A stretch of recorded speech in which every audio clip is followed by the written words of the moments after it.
சுவாமியே சரணமையப்பா. ஸ்ரீசங்கரா நேயர்கள் அனைவருக்கும் என்னுடைய பணிவார்ந்த வணக்கங்கள்.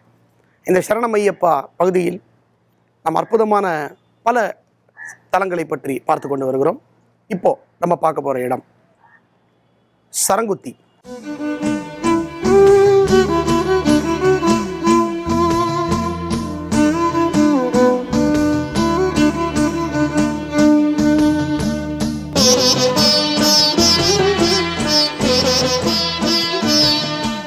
இந்த சரங்குத்தியில் எல்லாரும் காமனாக பண்ணுற ஒரு விஷயம் சரங்குத்துறது அப்படின்னு சொல்லுவாங்க. அதுவும் முக்கியமாக கன்னிசாமிகள் பண்ண வேண்டிய ஒரு விஷயம் இந்த சரங்குத்துறது.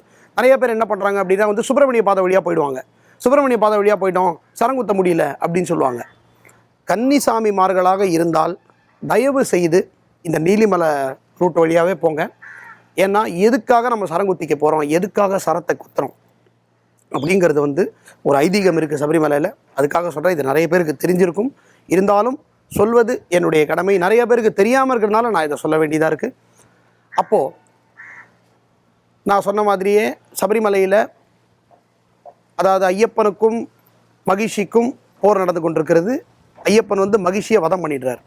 மகிஷியை வதம் பண்ணதுக்கப்புறம் மகிஷி ஒரு அழகான பெண்ணாக மாறி அந்த பெண் ஐயப்பன்ட்ட என்ன கேட்குறா அப்படின்னா, எனக்கு நீங்கள் தான் சாப விமோசனம் கொடுத்தீங்க, அதனால என்னை நீங்கள் தான் கல்யாணம் பண்ணிக்கணும், எனக்கு வேறு யாரும் வாழ்க்கை கொடுக்க வேணாம், எனக்கு நீங்கள் தான் வாழ்க்கை கொடுக்கணும் அப்படின்னு சொல்கிறார். உடனே ஐயப்பன் என்ன சொல்கிறாரு, இல்லை இல்லை அதெல்லாம் முடியாது, நான் அப்பாவை கேட்கணும் அதுன்றார். அப்போ அந்த இடத்தில் தேவர்கள், ரிஷிகள், நாரத முனிவர், அகத்திய முனிவர், பரசுராமர் எல்லாரும் அந்த இடத்துல வராங்க. வந்த உடனே இவங்களெல்லாம் பார்த்துட்டு ஐயப்பன் ஷாக் ஆகிடுறாரு. என்ன இது, நீங்கள்லாம் வந்திருக்கீங்க, நாரத முனிவரை, அகத்திய முனிவர், என்ன நீங்களாம் வந்திருக்கீங்க அப்படின்னு கேட்கும்போது அப்போ எல்லாரும் சொல்கிறாங்க, மணிகண்டா நீ ஒரு அவதாரம், உன்னுடைய அவதாரத்தினுடைய பெயர் சுவாமி ஐயப்பன், நீ அவதாரம் எடுத்தது இந்த மகிஷி என்கிற கொடிய அரக்கையை வதம் பண்ணுறதுக்கு தான் அப்படின்னு சொல்கிறார். நீ இப்போது நீ ஆசைப்பட்ட ஒரு இடத்துல தவக்கோலத்தில் இருக்க போகிற. அந்த தவக்கோலத்தில் இருக்கும்போது உன்னை பார்க்க கோடான கோடி பக்தர்கள் வருவார்கள்.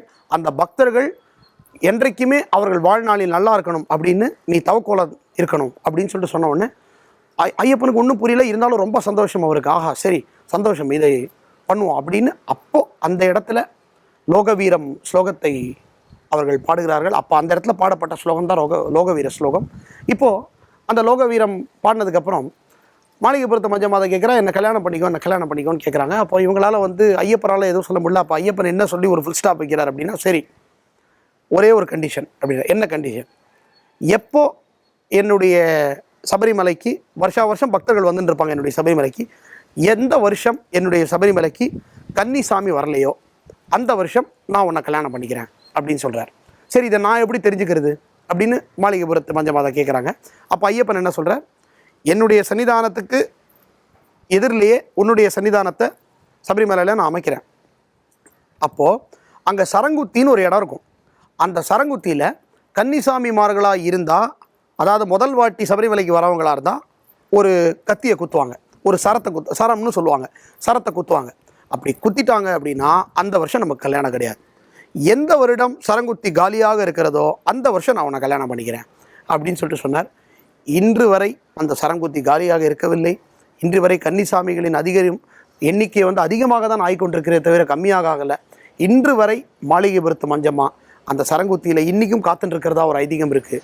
அந்த சரத்தை குத்தின உடனே கண்ணீருடன் அந்த மஞ்சமாதா தன்னுடைய சன்னிதானத்துக்கு திரும்புவதாகவும் ஒரு ஐதீகம் இருக்குது. இந்த வருஷமும் கிடையாது.